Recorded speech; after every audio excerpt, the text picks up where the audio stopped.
Olá, meninas e meninos, como sabem, eu gravei 2 aulas curtinhas sobre Dom Pedro II no nosso recesso. Nelas eu falo também de sua madrasta, Dona Amélia, a segunda esposa de seu pai, Dom Pedro I.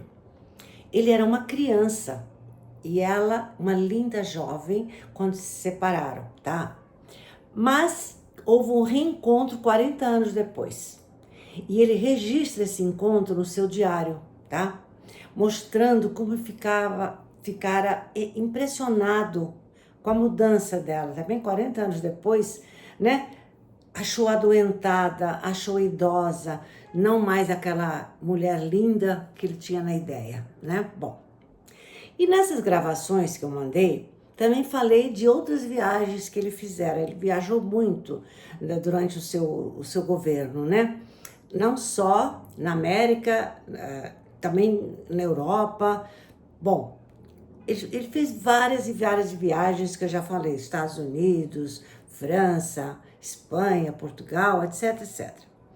E agora, nesta aula, eu vou dar continuidade, mas vou aprofundar o assunto, né, sobre Dom Pedro II, quando ele definitivamente tem que partir para a Europa, porque o Império está terminado e vai começar a República no Brasil, tá? Bom, após 67 anos, enfim, o Brasil deixa de ser uma monarquia para ser república. Vocês sabem que o Brasil virou uma monarquia em 1822 com a independência do Brasil por Dom Pedro I e agora vai virar uma república em 1889, tá? E quem foram os principais protagonistas envolvidos nessa transição? Foram muitos, mas eu vou citar apenas 3, os principais. O primeiro, todo mundo sabe, foi o Marechal Deodoro da Fonseca, um líder militar, tá? Que mesmo sendo amigo pessoal do imperador, ter convicções monarquistas e de sua relutância inicial, acabou por liderar o golpe militar que pôs fim à monarquia, tá? Que pôs fim ao império, sendo a seguir o primeiro presidente provisório da República criada, tá? O segundo, depois eu vou falar mais um pouco dele. Agora, o segundo personagem que eu escolhi foi Benjamin Constant. Era um militar, professor da Escola Militar do Rio de Janeiro. Militar e professor. E era também próximo de Dom Pedro II, e também da família imperial. E devido a essa ligação e sua liderança na conspiração que depôs a monarquia, ele foi visto sempre por muitos como um traidor da coroa, tá? E o terceiro personagem que eu escolhi, é o próprio Dom Pedro II, que é descrito na época como idoso, cansado, desiludido, com saúde fragilizada, sem entusiasmo para governar e defender o trono contra as pressões republicanas que já vinham acontecendo, tá? Além disso, o desgaste do regime era tão grande também devido às crises financeiras, o que contribuiu também para o fortalecimento das ideias republicanas. Além disso, vocês lembram, houve a Guerra do Paraguai e as suas consequências. A principal consequência da Guerra do Paraguai foi o enfraquecimento do exército, tá? Em relação à elite, tá?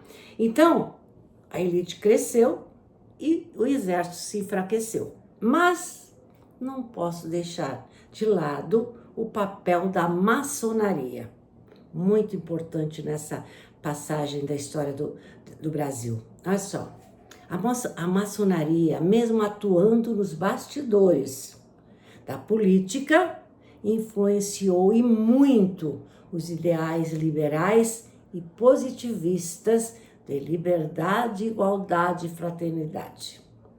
Esses ideais encontraram eco nos movimentos republicanos, porque também a maioria dos líderes eram maçons. Inclusive, o Marechal Deodoro também era um maçom, foi o grande líder, né? Conta-se que 10 de novembro de 1889, quer dizer, 5 dias antes da proclamação da República, ocorreu uma reunião na casa de Benjamin Constant, também um maçom, onde foi planejada a derrubada do Império. E foi o próprio Benjamin Constant que recebeu a missão de persuadir o Marechal Deodoro a liderar o movimento. Porque eu já falei, ele era, além de ser amigo, né, ele também relutou, né, porque ele também era um monarquista antes. Tá. Inicialmente, o Marechal Deodoro ficou reticente, já falei isso, devido à amizade que tinha com o imperador, mas acabou convencido da necessidade da mudança no Brasil. Outro maçom, Rui Barbosa, uma figura também de destaque da maçonaria da época. Ele vai fazer parte do primeiro ministério republicano. O Brasil, agora uma república, adotou o nome, naquela época, logo que se tornou república, Estados Unidos do Brasil. E só em 1967 é que passou a se chamar República Federativa do Brasil. Bom, e como foi o mandato do primeiro presidente Deodoro da Fonseca? Já falei, começou como provisório e depois com a Constituição virou constitucional, tá? Como é que ele foi? A princípio, foi um presidente, né, provisório, como eu acabei de falar, que passou a existir, quando passou a existir a primeira Constituição, foi promulgada em fevereiro de 1891, ele passou a ser realmente presidente constitucional. Mas Deodoro teve um mandato curto e conturbado, marcado por diversas crises e pelo fechamento do Congresso, realizado pelo próprio Deodoro. Ele fechou o Congresso após os parlamentares tentarem limitar seus poderes. Quando os parlamentares tentaram limitar os poderes de Deodoro, ele fechou o Congresso. Mas foi ruim. Após pressão dos próprios políticos, ele renunciou ao governo em novembro de 1891. Repare, a Constituição foi em fevereiro de 1891.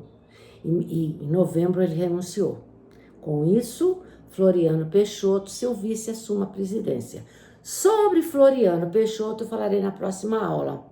Agora eu vou falar sobre a primeira Constituição, que foi em fevereiro de 1891, como eu acabei de falar.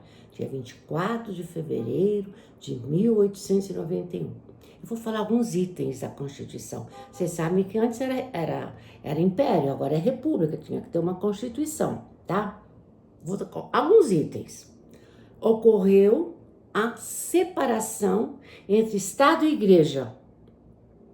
Tornou o Brasil um Estado laico. Foi instituído o casamento civil. Foram incorporados os símbolos nacionais, o hino, as armas e os selos nacionais. O sistema de governo era presidencialista. As eleições seriam pelo voto direto, não secreto. O mandato do presidente seria de 4 anos, e de vice também, lógico. 9 anos para senadores e 3 para deputados federais. Não haveria reeleição para presidente e vice no mandato a seguir, só posteriormente. E quem podia votar? Homens com mais de 21 anos, mulheres não. Mulheres não votavam, nem analfabetos, nem mendigos, tá? Nem religiosos, nem soldados. Não podiam votar. As províncias, a divisão do Brasil era dividida em províncias. Agora passaram a ser chamadas, depois da primeira Constituição, de estados, tá?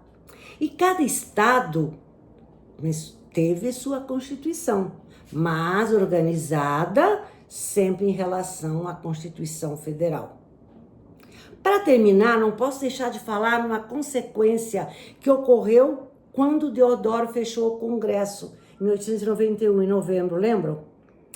Quando ele fechou o Congresso, aconteceu a chamada Revolução da Armada, organizada pela Marinha. Assim que ele fechou o Congresso, que reivindicava maior participação. A Marinha se achava muito abaixo e queria maior participação na República. E reivindicavam também os mesmos direitos e salários do Exército e a Marinha.